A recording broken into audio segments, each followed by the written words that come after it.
महामारी में संक्रमण काल में धर्म संकट में इंसानियत। जी हां, हम अपने चारों तरफ जो हालात देख रहे हैं वो इससे पहले शायद ही कभी देखे गए हों। ऑक्सीजन, अस्पताल के बेड और दवा की ऐसी किल्लत है कि लोग इसे हासिल करने के लिए सही गलत सब भूल जा रहे हैं। हालत यह है कि अस्पताल की इमरजेंसी में मरीजों के तीमारदार ऑक्सीजन सिलेंडर लूट ले गए। इसके पीछे उनका सिर्फ एक ही मकसद था और वो था अपने परिजनों की जान बचाना। इस उम्मीद की बुनियाद इस वक्त ऑक्सीजन है। यूपी में अब भी ऑक्सीजन की किल्लत दूर नहीं हुई है और इस वजह से कोहराम मचा है।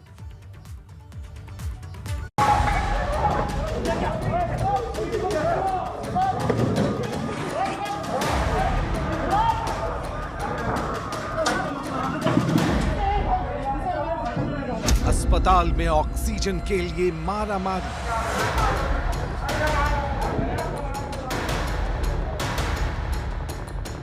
बेबसी के आगे लोग भूल गए सही गलत।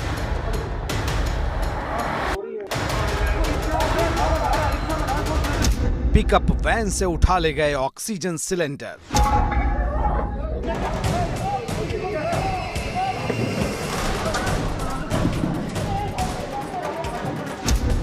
एक दूसरे को दिया धक्का, तीमारदारों में आपा धापी। मेरठ मेडिकल कॉलेज की ये तस्वीर हैरान करती है।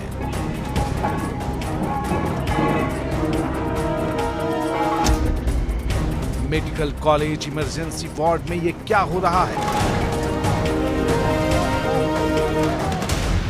बिगड़ने लगे अस्पताल के इंतजाम, हालात संभालने में डॉक्टर नाकाम। ये मामला है कि हमारे पास ऑक्सीजन भरपूर है, खाली सिलेंडर हो जाते हैं, उनको फिर से भरे सिलेंडर इमरजेंसी पहुंचा दिए जाते हैं। तो लोगों में भ्रांति फैल गई कि हमारे ऑक्सीजन का सिलेंडर कहीं जल्दी खाली ना हो जाए, तो उसको वहीं से जैसे गाड़ी आई तो उन्होंने अपने पास रखना शुरू कर दिए। अपनों को बचाने के लिए हर हद तक जा रहे तीमारदार, डॉक्टरों के पांव छूकर मरीज को बचाने की दुहाई।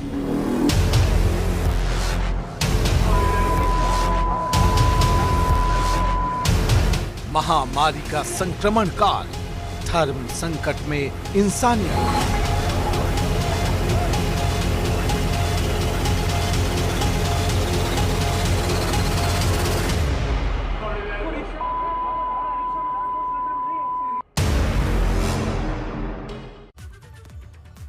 ऑक्सीजन संकट का यूपी में इस वक्त क्या हाल है, किस शहर में या फिर किस जिले में किस तरह की स्थिति है, ये आपको जरूर जानना चाहिए। इसी से आपके सामने हालात की पूरी तस्वीर सामने आएगी। हमने आज ऑक्सीजन से जुड़ी कुछ बड़ी खबरों को एक साथ जमा किया है। इस रिपोर्ट में ये ऑक्सीजन पर यूपी की ग्राउंड रिपोर्ट आप देखिए।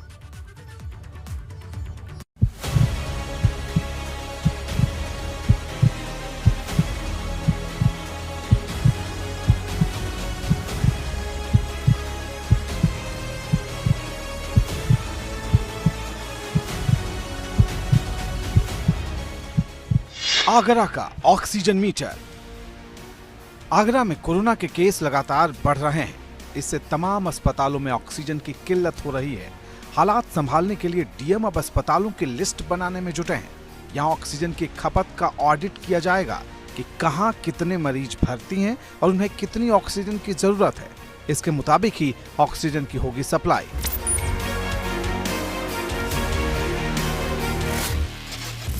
आगरा में ऑक्सीजन के नए प्लांट भी शुरू हो रहे हैं, जिससे किल्लत जल्द दूर हो सकती है।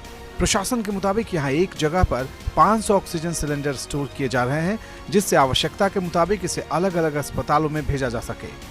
नया प्लांट शुरू होने से हर दिन 1400 से 1500 सिलेंडर का उत्पादन बढ़ जाएगा, जिससे स्टॉक की कमी दूर हो जाएगी।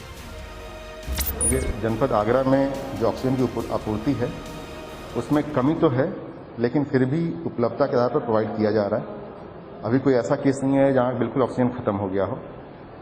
हॉस्पिटल्स भी थोड़ा ज़्यादा पैनिक कर रहे हैं। उनके पास जो डिमांड है और जितना उनके पास स्टॉक है उसको ध्यान में रख कर काम करना चाहिए। बाराबंकी का ऑक्सीजन मीटर। बाराबंकी में संकट के इस दौर में लाइफलाइन साबित हो रहे एक ऑक्सीजन गैस प्लांट में उत्पादन ठप हो गया है। सफेदाबाद के सारंग ऑक्सीजन गैस प्लांट में लिक्विड गैस खत्म होने के बाद प्रोडक्शन ठप हो गया। इसकी वजह से कोविड अस्पतालों के कर्मचारी और मरीजों के परिजन दर दर भटक रहे हैं। यहाँ गैस सिलेंडर लेने आया हूँ। मरीज हमारे यहाँ कोविड-19 का हॉस्पिटल है हमारा। मैं यहाँ गैस लेने आया हूँ। अभी पता चला है कि यहाँ पे लिक्विड नहीं है। प्लांट यहाँ बंद हो गया है। हमारे यहाँ जनता पेशेंट के अटेंडेंस पर ट्राई कर रहे हैं। अभी मान लीजिए गैस खत्म हो जाएगी तो क्या होगा। जिले में इस वजह से ऑक्सीजन सप्लाई में कमी हो गई है, जिससे हाहाकार की हालत है। इससे अस्पताल में ऑक्सीजन सपोर्ट पर भर्ती मरीज के परिजन सबसे ज्यादा दिक्कत में हैं। तो आवश्यकता तो 100 से ज़्यादा है, क्योंकि हमारे यहाँ पेशेंट काफ़ी है, लेकिन हम थोड़ा बहुत काम हमारे यहाँ प्लांट से चला लेते हैं। हमारे पास प्लांट है। सुल्तानपुर का ऑक्सीजन मीटर। सुल्तानपुर में ऑक्सीजन की कमी से जिला अस्पताल में हंगामा हुआ। यहाँ डॉक्टरों ने इमरजेंसी वार्ड के बाहर धरना प्रदर्शन तक की धमकी दे डाली।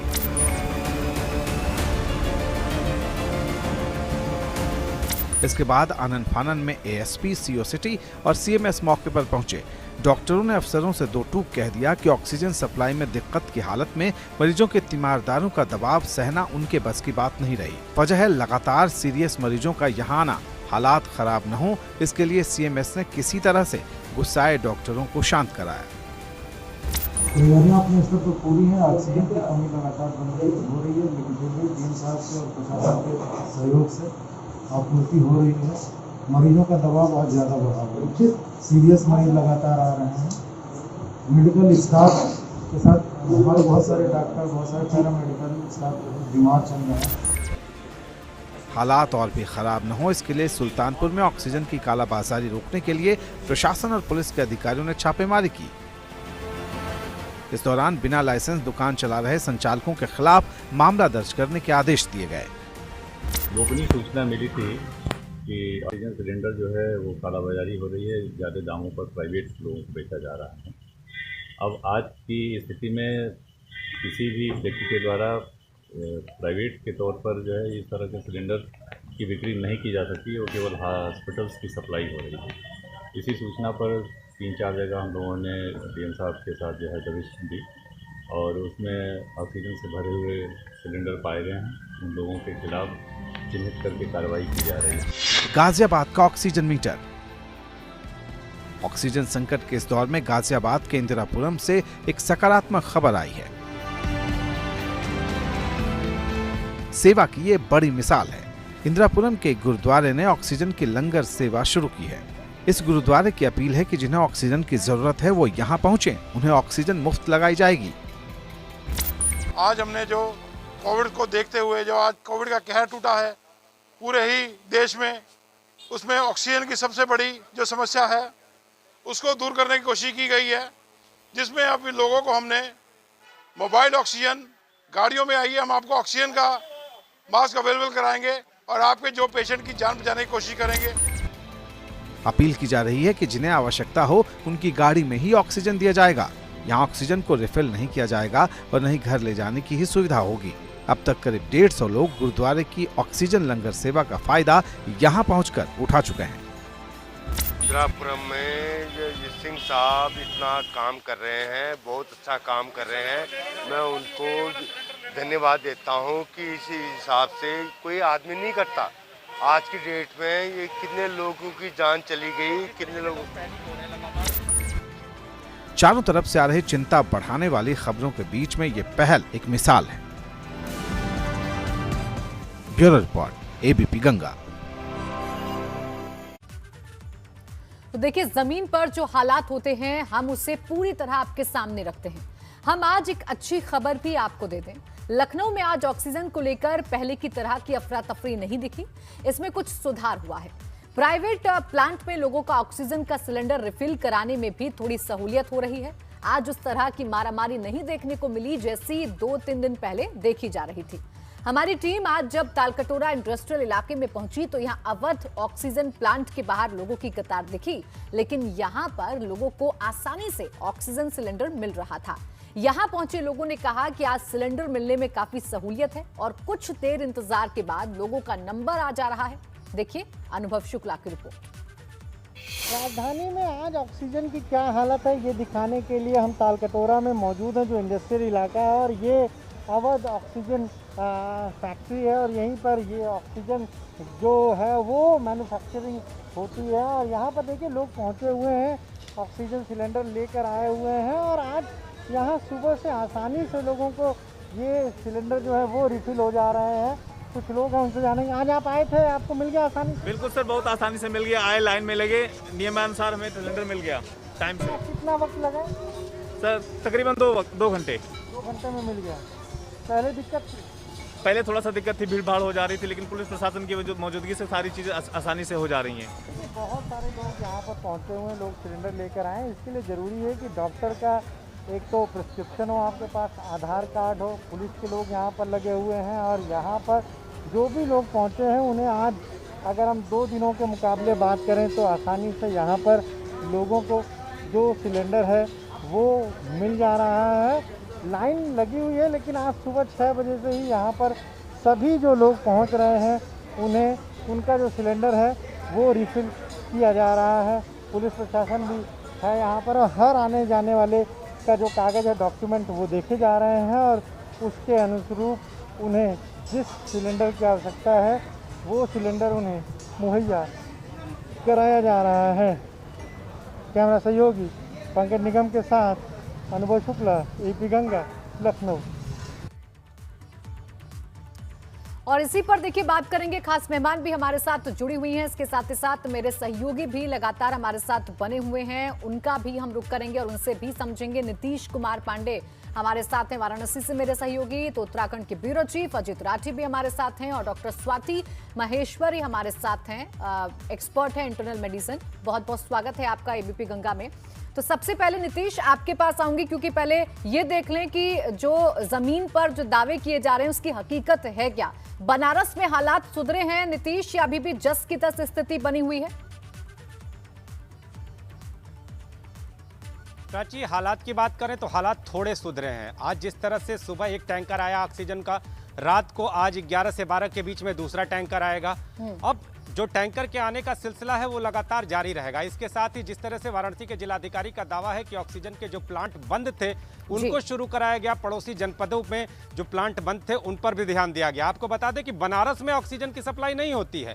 बनारस के पड़ोसी जनपद चंदौली में रामनगर इंडस्ट्रियल एस्टेट है, वहां पर ऑक्सीजन की सप्लाई होती है। वहां पर बंद पड़े प्लांटों को शुरू कराया गया है ताकि यहां पर ऑक्सीजन की व्यवस्था को सुचारू किया जा सके। इसके साथ ही आपको बता दें कि 1000 बेड का बीएचयू में अस्थायी जो अस्पताल है वो बन रहा है। अगले 15 दिनों में उसकी भी समस्या उससे भी बहुत दूर तक हल होगी। लेकिन सवाल ये उठता है कि अभी क्यों जगा प्रशासन? जब प्रशासन के पास पिछले कोरोना का अनुभव था उसके बाद स्थितियां तत्काल खराब नहीं हुई। जैसे जैसे बढ़ता गया कोरोना, अगर पहले जग जाते तो शायद ये स्थितियां नहीं आती। हालांकि आज के दिन की जो स्थिति बताएं, जनता थोड़ी बहुत राहत में दिखी, लेकिन ज्यादातर लोग आज भी परेशानियां झेलते लेकिन रहे। प्रशासन फिलहाल जागता हुआ नजर आ रहा है, जैसा कि आप जानकारी दे रहे हैं। ये जरूर राहत वाली बात है कि आज लोगों को इतनी परेशानी का सामना नहीं करना पड़ रहा है। अजित, देहरादून के क्या हाल है, उत्तराखंड के क्या हाल है, वहां पर किस तरीके के इंतजाम है? क्या अभी भी वही अव्यवस्था नजर आ रही है या कुछ सबक लिया है बीते दिनों से प्रशासन ने? प्राची, देखिए, जैसा मेरे साथी नीतीश ने बताया है कि अनुभव का कोई लाभ नहीं लिया गया, तो एक इंग्लैंड के एक बड़े पुराने विचारक हुए हैं, उन्होंने अपनी किताब में लिखा था कि हम इतिहास से एक बात सीखते हैं कि हम इतिहास से कुछ नहीं सीखते।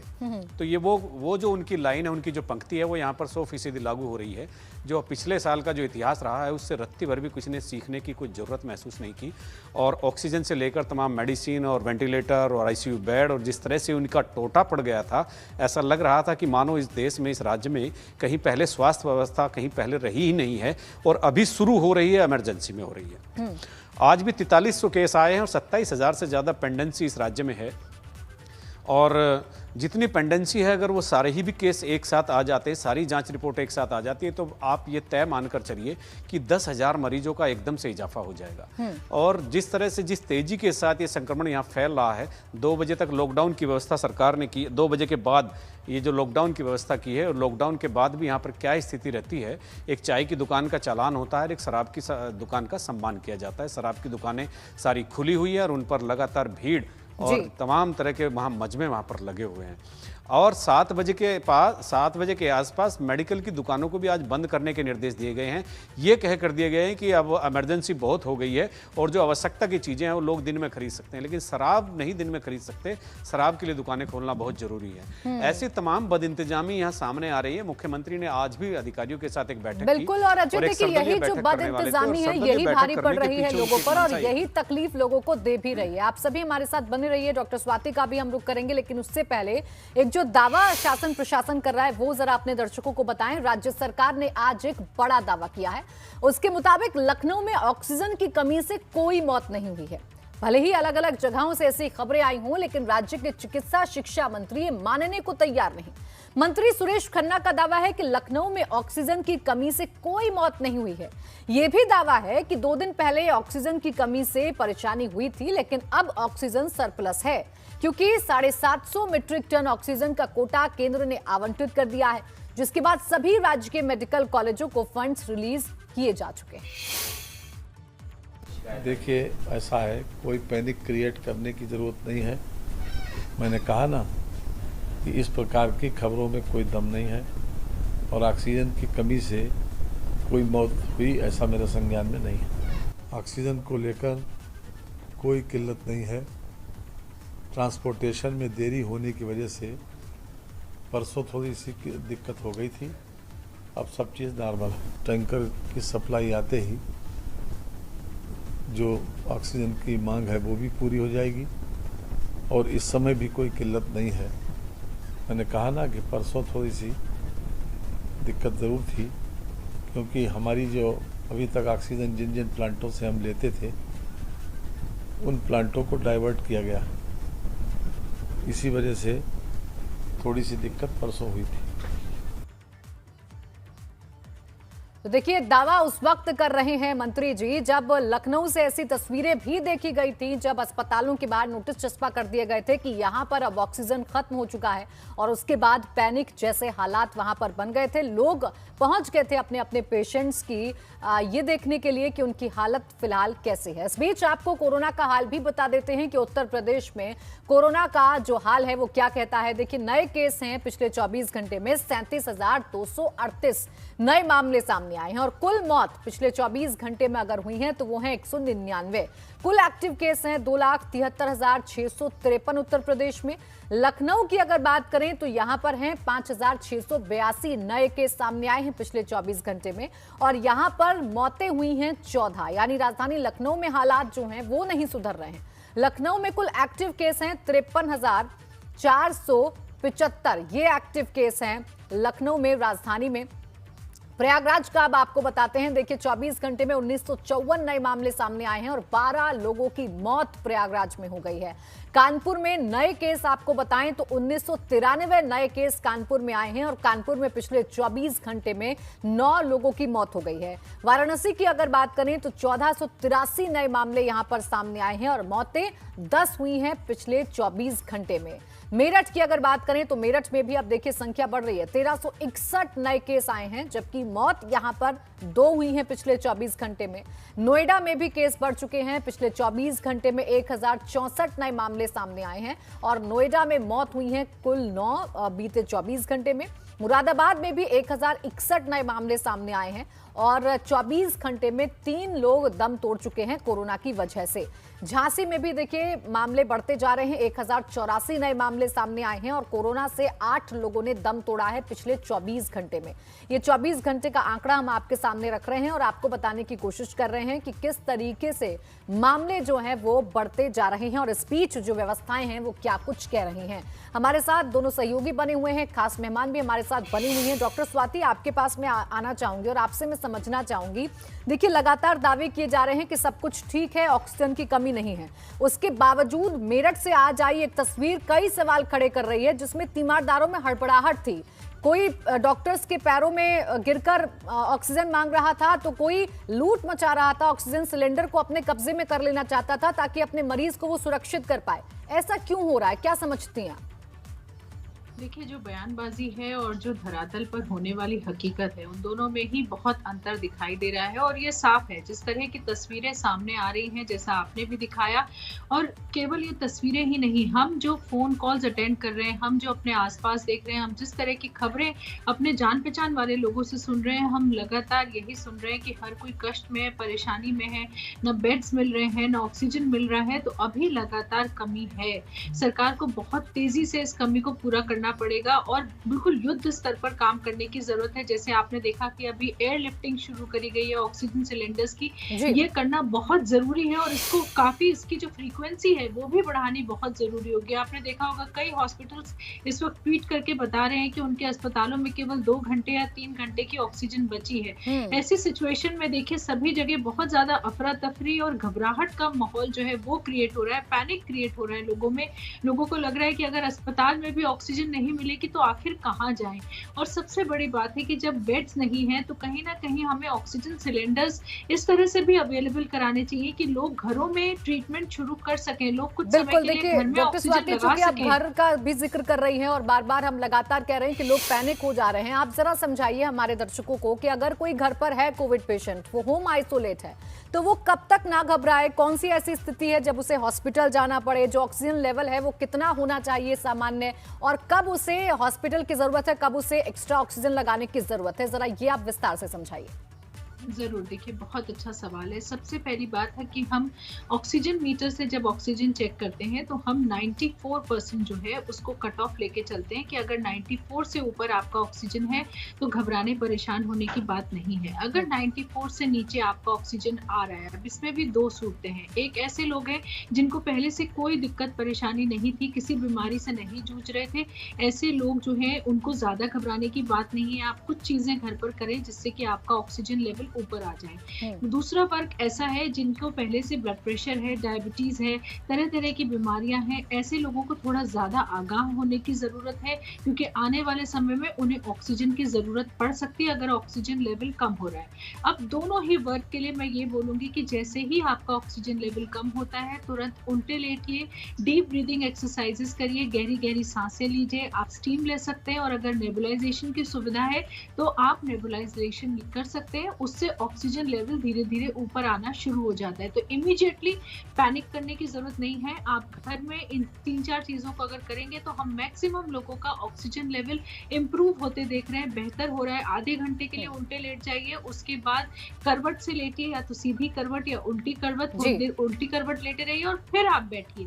तो अगर आप ये कर रहे हैं तो ऑक्सीजन लेवल इंप्रूव हो रहा है और इतनी देर बिल्कुल, यानी घर पे हमें थोड़ा सी शांति बनाए रखनी है, अपने आप को पैनिक नहीं होने देना है और हालात पर काबू पाना है। आपने नेबुलाइजर का यहाँ पर जिक्र किया था डॉक्टर स्वाति, बहुत सारी ऐसी वीडियो सामने आती हैं और बहुत सारी ऐसी चीजें सामने आ रही हैं जब कहा जा रहा है कि नेबुलाइजर से भी कहीं ना कहीं मदद मिल रही है। ये कितना कारगर है और इसकी मदद किस तरीके से लोगों को लेनी चाहिए अगर ऑक्सीजन लेवल गिरता है तो?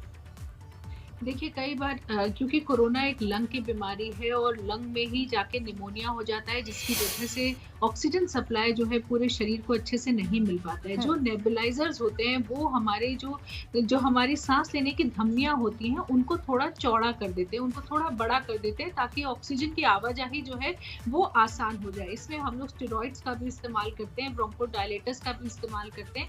तो कुछ समय के लिए, शुरुआती समय में जब आपका ऑक्सीजन लेवल फॉल होना शुरू हो रहा है, उस समय के लिए नेबुलाइजर एक अच्छी तरीका है जिससे कि हमें भाप से दवा लेनी होती है और वो हमारे सीधे फेफड़ों में जाती है और उससे हमारे जो लंग्स को है कुछ राहत मिलती है और लोगों का ऑक्सीजन लेवल जो है वो थोड़ा बेहतर हो जाता है। लेकिन नेबुलाइजेशन भी आपको अपने डॉक्टर की सलाह से ही लेना है, हर किसी को लेना शुरू नहीं करना। आप ये ना सोचे कि स्टीम की तरह हर कोई नेबुलाइजर भी ले सकता है, ऐसा बिल्कुल नहीं है। आपको डॉक्टर की सलाह से लेना चाहिए। लेकिन हाँ, अगर आपके लंग्स इन्वॉल्व हैं, आपको शुरुआती दौर है, तभी आपको डॉक्टर से समझ लेना चाहिए कि क्या हम नेबुलाइजर लाकर घर पर रखें, उसकी दवाइयां लाकर घर पर रखें। बिल्कुल डॉक्टर स्वाति, देखिए ये वो अहम जानकारी है जो हमारे दर्शकों को पता होनी चाहिए और जिन्हें आप बड़े विस्तार से, बड़े तफसील से हमारे दर्शकों को समझा रही हैं। पीएम मोदी ने मुख्यमंत्रियों के साथ बड़ी मीटिंग की। इसमें कोरोना के मौजूदा हालात से निपटने की रणनीति पर चर्चा हुई। इस दौरान ऑक्सीजन संकट का मुद्दा सबसे ज्यादा फोकस में रहा। इस मीटिंग पर यूपी के स्वास्थ्य मंत्री जयप्रताप सिंह ने खास जानकारियां दी। उन्होंने कहा कि ऑक्सीजन की कमी पीएम मोदी के संज्ञान में है। केंद्र सरकार के संज्ञान में दो चीज़ें हैं जिसमें ऑक्सीजन की कमी और रेमडेसिविर दवाई की कमी, ये पिछले 3-4 दिन से मंथन चल रहा है प्रधानमंत्री के स्तर पर, और इसमें ऑक्सीजन के आवंटन हर राज्य को कर भी दिया गया है। रेमडेसिविर का भी अलॉटमेंट उन्होंने आवंटन कर दिया हर राज्य को उनकी आबादी के हिसाब से। दोनों चीज़ें का पूरा ख्याल रखते हुए प्रधानमंत्री ने आज के वीसी में इस बात को भी कहा कि सभी राज्यों से उनका अनुरोध है कि जहाँ से भी आवंटन जिस राज्य को मिला है वो उसी जगह से वो अपना आवंटन का पूरा कोटा ले, और बीच में कोई राज्य इसमें टोका टोकी न करे, इसको रोके न, ताकि वो अपने सही जगह पर पहुंच जाए और उसका तत्काल उसका फ़ायदा भी हो जाए। ये तो है कि वायरस अभी फैला हुआ है, वायरस काफ़ी इन्फेक्शन स्प्रेड कर भी रहा है, और हम लोग भी प्रयास कर रहे हैं कि जो भी संसाधन है उनके आधार पर या उनके माध्यम से ज़्यादा पेशेंट्स को राहत दें, उनका उपचार कराएं, और होम आइसोलेशन पर और कॉन्टैक्ट ट्रेसिंग पर हमारा ज़्यादा जोर है। होम आइसोलेशन में जितनी संख्या में लोग शहरों में रहते हैं उनको दवाइयाँ पहुँचाना और उनका कंसल्टेशन कराना, एक तो ये हम करते हैं जिसमें हम ज़्यादा जोर देते हैं। दूसरा कॉन्टैक्ट ट्रेसिंग, जो कंटेनमेंट जोन बन चुके हैं उस कंटेनमेंट जोन के अंदर पूरा कॉन्टैक्ट ट्रेसिंग करना, सैनिटाइजेशन करना, स्वच्छता करना, ये दो तीन चीज़ हम लोग इस पर पहले भी जोर देते थे, इस बार भी जोर दे रहे हैं। और अब बात ग्राउंड रिपोर्ट की। वाराणसी में कोरोना के इलाज के नाम पर इंतजाम ध्वस्त हैं। जिलाधिकारी तमाम दावे कर रहे हैं लेकिन जमीन पर हाल खराब है। एबीपी गंगा अस्पतालों की स्थिति जानने के लिए परिजनों के बीच पहुंचा। हमने ऑक्सीजन और दवाओं की स्थिति का सच जाना। यहां सबसे ज्यादा दिक्कत ऑक्सीजन की है। कोई करे तो क्या करे, आखिर ऑक्सीजन के प्लांट अभी इतने नहीं हैं जितनी मांग है। नाम जानेंगे आपका? मयंक बोल रहा हूँ। मयंक जी, ऑक्सीजन की क्या स्थिति है शहर में? बहुत ख़राब स्थिति है। जहाँ जहाँ ऑक्सीजन का प्रोडक्शन है वहाँ लाइन लगी हुई है। सरकारी, गैर सरकारी, सारे जितने भी एम्बुलेंसेज और व्हीकल जो भी हैं सब लाइन लगा करके खड़े हुए हैं। अगर बात करें तो दवाओं की, अस्पताल के बेड की क्या स्थिति? सबकी स्थिति तो जैसा कि न्यूज़ में आ रहा है, हम लोग तो न्यूज़ से ही जान रहे हैं। स्थिति तो वही विकट ही है, बहुत ज़्यादा स्थिति अच्छी है नहीं। कुछ और भी लोग हमारे साथ मौजूद हैं। आप देखिए ये दवा की दुकान पे दवा। शहर में ऑक्सीजन की क्या स्थिति है सर? ऑक्सीजन मेरे हिसाब से तो फिट है, कोई ऐसा इशू है नहीं। बेड मिल रहे हैं, मरीजों को बेड मिल रहे हैं? जी हाँ, जहाँ तक हो सकता है सब अपना खरीद रहे हैं। ऐसा कुछ आपको, आप लोगों के जो परिचित हैं, जो लोग हैं आपके पर, जो कोई ऐसा इशू है नहीं। अच्छा, आपसे जानना चाहेंगे वाराणसी शहर में जो इलाज की दिक्कतों की बात सामने आ रही है, ऑक्सीजन की जो दिक्कतें सामने आ रही, क्या स्थिति है उनकी, क्या लग रहा है आपको? स्थिति तो अच्छी नहीं है। वो जैसे जैसे पेशेंट बढ़ेंगे वैसे आगे और प्रॉब्लम आएगी। अभी तो जो चल रही है स्थिति वैसे ही है। कुछ युवा भी हमारे साथ मौजूद हैं। आप बताइए वाराणसी शहर में ऑक्सीजन की क्या स्थिति? अभी तो नॉर्मल है, अभी तो मिल रहा है मरीजों को फिलहाल। देखिए आगे क्या होता है। आगे के लिए डर सकता जी। अच्छा, यहाँ पर अगर बात करें तो जो कोरोना की दवाएं हैं, जो यहाँ की जो अन्य जो दवाएं हैं, क्या दवाएं प्रॉपर मिल रही हैं? जो सामान है वो प्रॉपर? दवाएं प्रॉपर मिली है, केवल रेमडेसिविर की दिक्कत है, उसके लिए आदमी को बहुत ज़्यादा कष्ट सहना पड़ रहा है। रेट क्या है दवाओं के? जो रेट है वो क्या पहले से ज़्यादा मिल रहे हैं? जो सामान है, ऑक्सीमीटर है, इसके अलावा जो भाप लेने वाली मशीन है, क्या वो उसी रेट में मिले या बढ़ी रेट? दुगना तिगुना। 250 वाला वेपोराइजर आपको 900 का मिल रहा है, ऑक्सीमीटर 1000 वाला 2500 का मिल रहा है। डबल नहीं, ट्रिपल। ठीक है, नाम बताइए अपना। मूलचंद।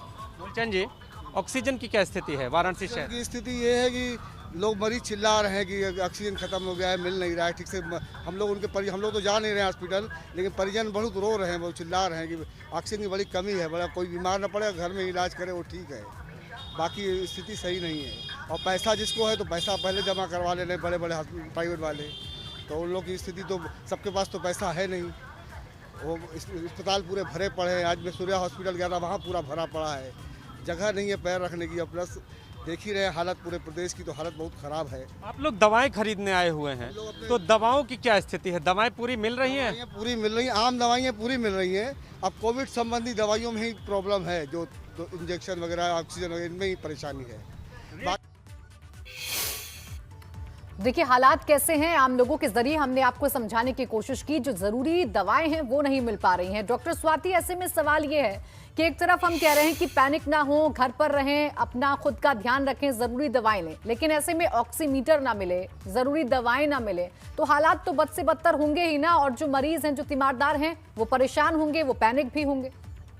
बिल्कुल लाजमी है ये। मान के चलिए अगर मेरे, आपके या किसी के साथ भी ऐसा होता है कि हमें कोरोना संक्रमण हो जाए, जिसके बारे में हम जानते हैं कि जिससे लोगों की मृत्यु होती है, लोग इतने कष्ट से गुजरते हैं, और हमें लगे कि हमारी जो बेसिक चीज़ें हैं वो भी हमें नहीं मिल रही, ऑक्सीमीटर नहीं मिल रहा, हम ऑक्सीजन नहीं चेक कर पा रहे, हमें जो दवा लिख कर के डॉक्टर दे रहा है वो हम नहीं खरीद पा रहे, वो आउट ऑफ स्टॉक है, तो कोई भी घबराएगा, कोई भी परेशान होगा। मुझे लगता है कि इसमें हमें बिल्कुल इस चीज़ को समझना चाहिए, संवेदनशील के साथ आज इस बात को समझना चाहिए कि जो व्यक्ति पीड़ित होता है और जो परिवार वाले होते हैं, जो उससे जुड़े हुए होते हैं, उन सब की मानसिक स्थिति उस वक्त कैसी होती है, वो किस कष्ट से उस वक्त गुजर रहे होते हैं। एक तरफ आपके पास बीमारी का लोड है, बीमारी की तकलीफें हैं, फिजिकल परेशानियां जिनसे आप गुजर रहे हैं, और एक तरफ आपके पास मानसिक तनाव भी है कि आपको दवाइयां नहीं मिल रही, आप कष्ट से गुजर रहे हैं। और देखिए किसी भी बीमारी में हम हमेशा एज अ डॉक्टर बोलते हैं कि अगर आपका मानसिक तौर से अगर आप कमजोर हैं तो आप बीमारी से कैसे फाइट करेंगे, आप कैसे लड़ेंगे, कैसे जल्दी ठीक होंगे। हम हमेशा बोलते हैं कि आप अपने आप को अच्छी बातें सोचिए, अच्छी बातें बोलिए, तभी आप जल्दी ठीक होंगे।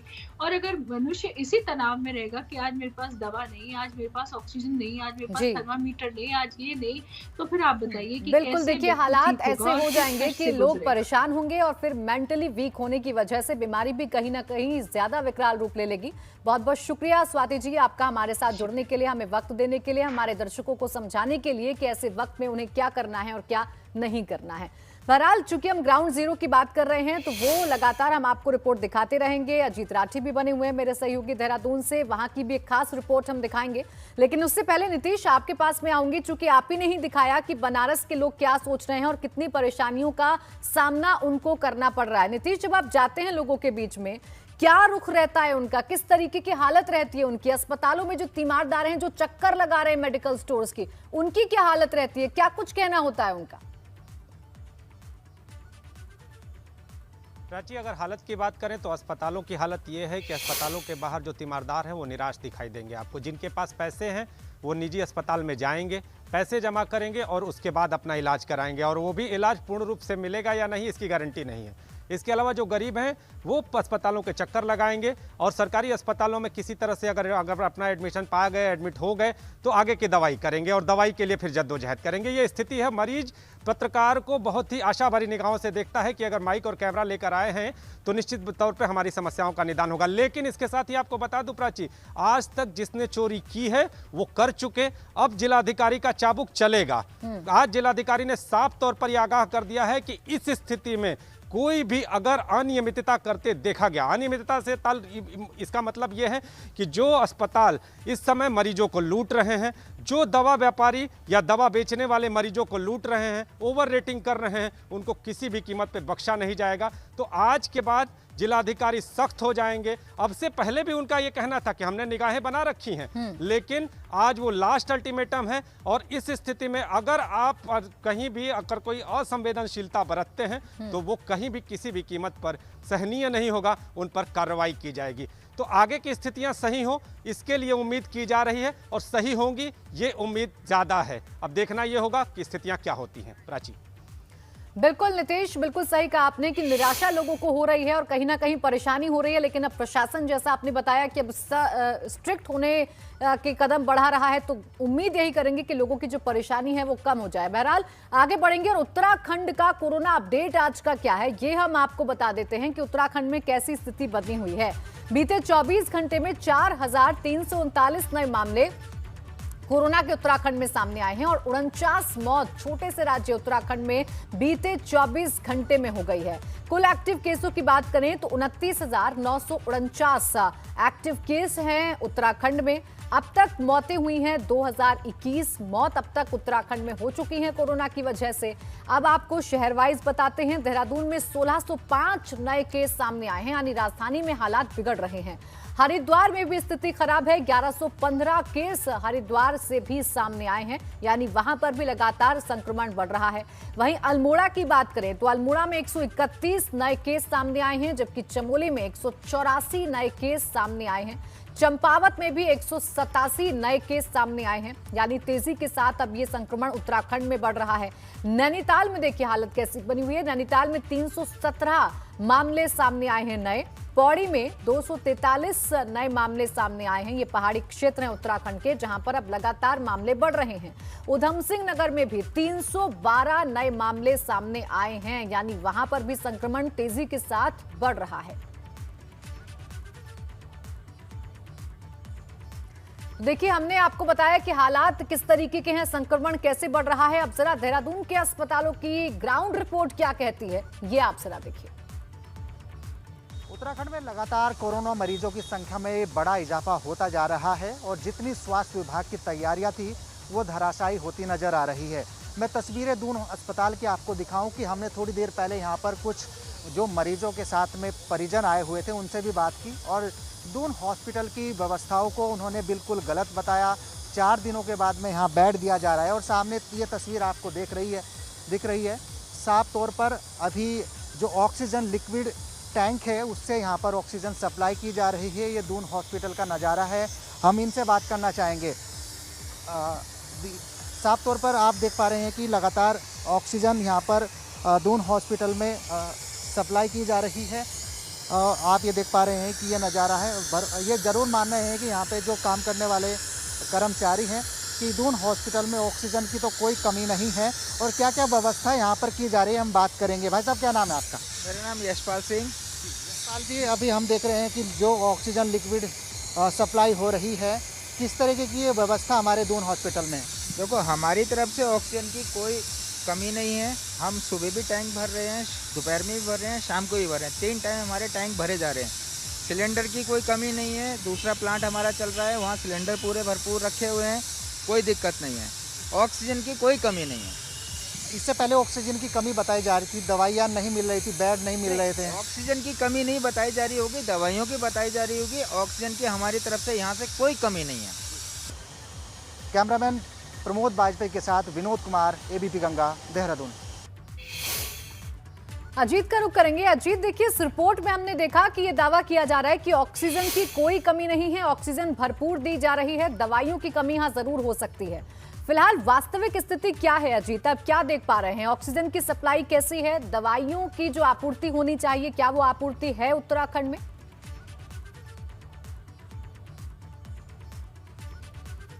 प्राची, देखिए, अभी 24 घंटे से भी कम का समय हुआ है जब यहाँ के कई निजी बड़े अस्पतालों ने जिलाधिकारी को ऑफिशियली ये सूचना दी थी कि किसी के पास 1 घंटे की ऑक्सीजन बची थी, किसी के पास 2 घंटे की ऑक्सीजन बची थी और उन्होंने ये चेताया था कि इसकी जिम्मेदारी हमारी नहीं है, डिस्ट्रीब्यूशन ठीक से होना चाहिए, क्योंकि गवर्नमेंट का फोकस पूरी तरह से अपने सरकारी जो दून मेडिकल कॉलेज है, दून अस्पताल है, उसी पर था।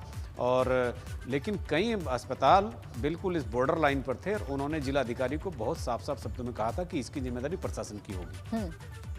और जिस तरह से ऑक्सीजन की अब इस समय भरपूर मात्रा बताई जा रही है, तो अभी ये आज सिचुएशन थोड़ी ठीक हुई है, लेकिन आज से पहले सिचुएशन बिल्कुल ठीक नहीं थी।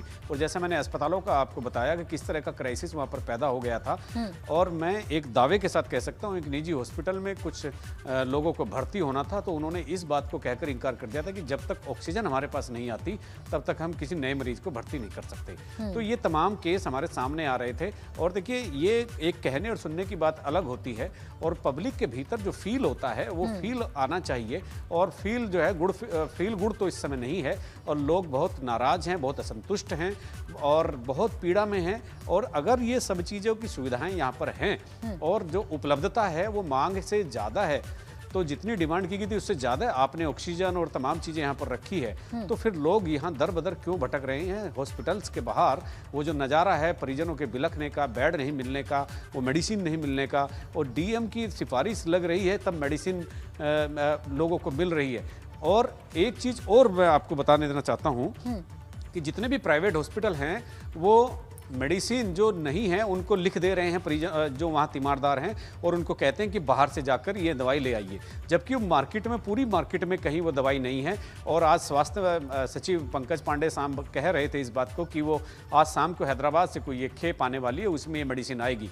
तो यहाँ तो ये आलम है कि अभी शाम को आने वाली खेप की बात हो रही थी और दिन में मेडिसिन का जो अभाव था, और पिछले कई दिनों से जो महत्वपूर्ण दवाइयाँ जो इस दौरान बहुत ज़रूरी चाहिए होती हैं, जिनकी उपलब्धता होनी चाहिए, वो मार्केट से गायब हैं। अगर कोई आम आदमी अपने हॉस्पिटल से दवाई लिखवा कर जाता है तो क्या वो डिस्ट्रिक्ट मजिस्ट्रेट के यहाँ दवाई लेने जाएगा या मेडिकल स्टोर पर जाएगा? अगर मेडिकल स्टोर पर दवाइयाँ उपलब्ध नहीं है तो फिर इसका मतलब उपलब्ध नहीं है। तो ये तो बहुत साफ सी बात है। और अगर ये जो मैंने अभी आपको बताया कि जो एक इम्प्रेशन है, जो सरकार का सिस्टम का एक इम्प्रेशन जाना चाहिए कि हाँ सब कुछ ठीक चल रहा है, राहत मिल रही है। मरना और जीना एक अलग चीज़ होती है, लेकिन समय से एक व्यवस्था वहाँ पर खड़ी हो और जो आने वाले मरीज का इस्तकबाल करे और उसकी व्यवस्था करे, उसकी देख रेख करे, समय पर उसको इलाज मिले, समय पर उसको बेड और ICU और वेंटिलेटर, ये तमाम चीज़ें मिल जाए। तो जीवन मृत्यु तो एक अलग चीज़ है, लेकिन एकदम आते ही जो जिस चीज़ की आवश्यकता है अगर वो नहीं मिल रही है और उसके लिए आपको लाइन लगाना पड़ रहा है, तो ये बहुत मुश्किल घड़ी है। और कहने से कोई बात नहीं होती, जब अगर जनता कहे उठे कि हाँ बिल्कुल ठीक हो रहा है तो समझ में आता है। और कोई व्यक्ति या कोई अधिकारी या कोई मंत्री ये कहे कि नहीं व्यवस्था बिल्कुल ठीक चल रही है और लोग पीड़ा भुगत रहे हैं और दुख से बिलख रहे हैं अस्पतालों के बाहर, तो वो दृश्य भी देखने वाला है। और वो बहुत बार हमने कैमरों में कैद करके अपने दर्शकों को दिखाया है।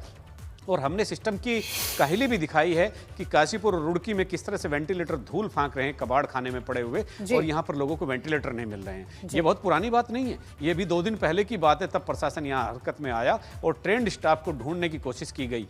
और पिछले पेंडेमिक के और इसके बीच में जो रिलैक्सेशन पीरियड था, उस बीच में उन्होंने एक ट्रेंड स्टाफ की व्यवस्था नहीं की। ज्यादा ही रिलैक्स हो गए और उसी का नतीजा है कि अब आम जनता को, बिल्कुल आम जनता को खामियाजा भुगतना पड़ रहा है और अव्यवस्थाओं का सामना करना पड़ रहा है। नीतीश, अब ऐसे में सवाल ये है कि जब एक तरफ दावा ये किया जा रहा है कि तमाम चीजों की आपूर्ति हो रही है, दवाएं भी दी जा रही हैं, ऑक्सीजन भी दिए जा रहे हैं, बेड भी हैं, दूसरी तरफ जनता है जो त्राहिमाम कर रही है। ये बीच का जो गैप है, ये जो खाई है, ये कैसे भरेगी? ये जो बीच में गैप आ रहा है, इसे कैसे भरा जाएगा और कौन इसे भरेगा? कौन सुनेगा जनता की? ये बहुत बड़ा सवाल बना हुआ है।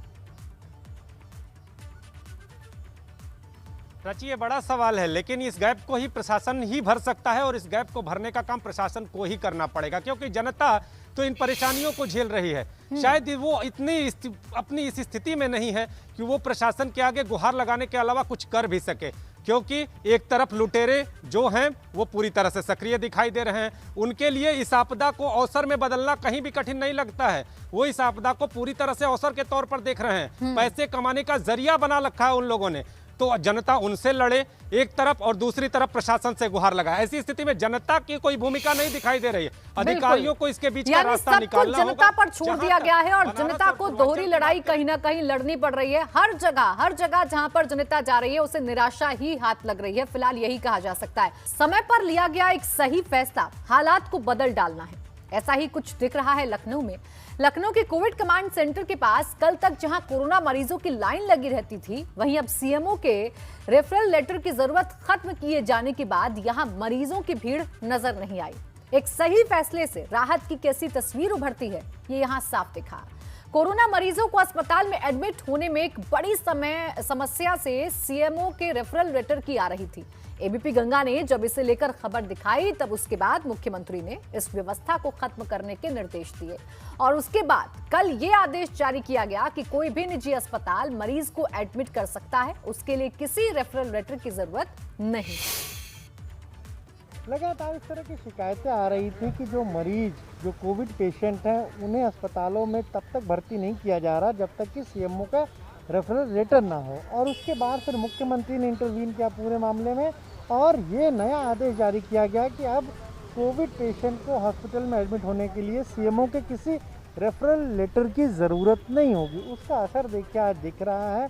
हम लखनऊ में ये जो इंटीग्रेटेड कोविड कमांड सेंटर है उसके बाहर मौजूद है और हमें आज यहाँ पर पेशेंट नहीं दिखाई दे रहे, उनके परिजन नहीं दिखाई दे रहे, वरना स्थिति यहाँ ये रहती थी कि रोज़ यहाँ पर परेशान जो परिजन थे वो लाइन में लगे रहते थे कि किसी तरह से सीएमओ का रेफरल लेटर मिल जाए और किसी तरह से उनका जो पेशेंट है उसको भर्ती अस्पताल में कर लिया जाए, लेकिन आप खुद तस्वीर देखिए, आज यहाँ पर कोई भी मरीज के परिजन नहीं पहुँचे हैं। यानी एक गलत फैसला प्रशासन ने किया था। ये खुद उस आदेश के ख़त्म होने के बाद इन तस्वीरों को देखकर साफ तौर से लगाया जा सकता है, क्योंकि आज यहाँ कोई भीड़ नज़र नहीं आ रही है, कोई परिजन यहाँ पहुँचे नहीं हैं। और इससे साफ है कि कहीं ना कहीं प्रशासन ने जो फैसला तब किया था कि हर पेशेंट को हॉस्पिटल में एडमिट होने के लिए सीएमओ के रेफरल लेटर की ज़रूरत पड़ती थी और वो इसी इंटीग्रेटेड कोविड कमांड सेंटर से मिलता था, उसी का नतीजा रहा कि यहाँ पर हर दिन जो परिजन थे वो आते थे, उनकी भीड़ लगी रहती थी। कैमरा से पंकज निगम के साथ अनुभव शुक्ला, लखनऊ।